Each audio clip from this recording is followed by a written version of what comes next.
الله لطيف بعباده يرزق من يشاء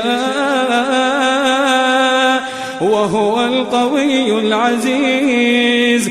من كان يريد حرث الآخرة نزد له في حرثه ومن كان يريد حرث الدنيا نؤته منها وما له في الآخرة من نصيب.